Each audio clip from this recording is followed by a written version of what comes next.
Rail স্টেশনে গাঁজা পাচারের সময় আটক এক যুবক। রাজ্যে প্রতিদিন গাঁজা পাচারের সময় পুলিশ কিংবা রেল পুলিশের হাতে আটক হচ্ছে রাজ্য কিংবা রাজ্যের বাইরের কিছু যুবক। তারপরও গাঁজা পাচার বন্ধ করা যাচ্ছে না। রবিবার উদয়পুর রেল স্টেশন থেকে গাঁজা পাচার করার সময় আটক করা হয় এক যুবককে। পুলিশ জানিয়েছে, রবিবার সাবরুম থেকে শিয়ালদাহগামী কাঞ্চনজঙ্ঘা এক্সপ্রেস দিয়ে 6 কেজি শুকনো গাঁজা আগরতলার উদ্দেশ্যে নিয়ে যাওয়ার সময় উদয়পুর রেল স্টেশনে পুলিশের কাছে গোপনভাবে খবর আসে রেলে করে এক ব্যক্তি 6 কেজি শুকনো গাঁজা নিয়ে যাচ্ছে। পুলিশ যথারীতি তল্লাশি চালিয়ে এক ব্যক্তিকে আটক করে। তার নাম অমিত দেবরায়, বয়স 28 বছর, বাড়ি আগরতলা আমতলী এলাকায়। পুলিশ অমিতকে আটক করেছে গাঁজা সহ। আরও জানা যায়, আটককৃত যুবক অমিত এইচডিএফসি লাইফ পলিসিতে কাজ করে। এখন দেখার বিষয় পুলিশ আটককৃত অমিতের বিরুদ্ধে কি ব্যবস্থা গ্রহণ করে। ব্যুরো রিপোর্ট, আরি, ধর্মনগর। নাম কি?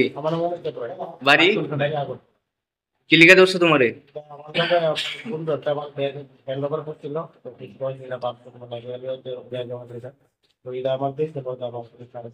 এখন কি পাইছে ব্যাগে? গাঁজা। তোমারে কইছে কত টাকা দিব কইছে নিয়ে দিলে আগরতলা? কিভাবে পরিচয় তাদের সাথে? কোন জায়গা থেকে দিছে? কতদিন যাবত ব্যবসাটা করতেছে? তোমাকে কোন জায়গা থেকে দিয়েছে?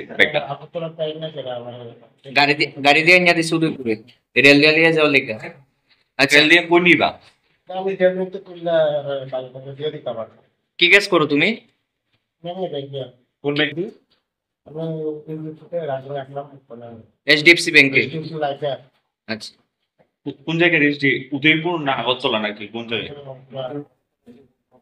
তুমি বলে এইচডিএফসি ব্যাংকে জব করো, এটা কি পার্ট টাইম? গাঁজা পাচারটা মানে গাঁজা পাচারটা পার্ট টাইম?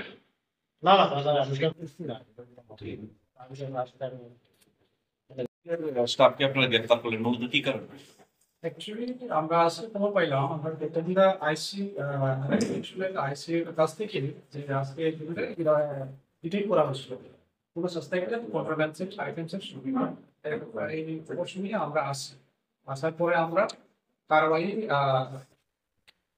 সাক্ষীর উপস্থিতিতে আমরা কারবাই করি। এখন আমরা দেখতে পাই ওনাদেরকে নাকি 6টা সাসপেক্টেড গাঁজা, ড্রাই গাঁজা ছিল।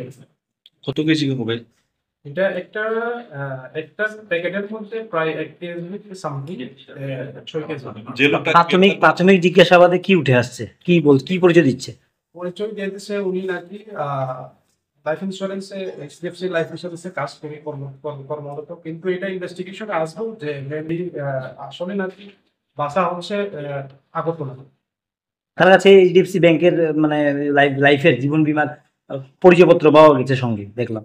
সঙ্গে আমরা পাওয়া গেছে একটা আই কার্ড, কিন্তু এটা পদ্ধতি তাইনের পজিশনে পাওয়া গেছে আর তাইনের বক্তব্যতে বলিয়ে দিছে, কিন্তু আমরা ইনভেস্টিগেশন আসবো এটা কি উনি কি আসলে অভিযুক্ত। ওনার সঙ্গে কি আর কেউ ছিল? আর কেউ? আমরা ওনার সঙ্গে লোক পাওয়া গেছে। আরেকজন তো ছিল ওর সঙ্গে, ও তো ওনাকে একটু পালিয়ে যাওয়ার চেষ্টা করেছে এবং সক্ষম হয়েছে। ওর সঙ্গে আরেকজন ছিল।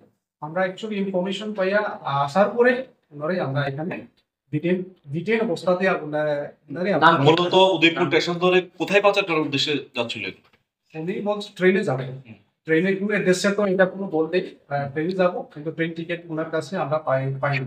হ্যার নাম কি? নাম বলেছে অমিত দেবরায়। কত টাকার গাঁজা হবে আনুমানিক বাজার হলে?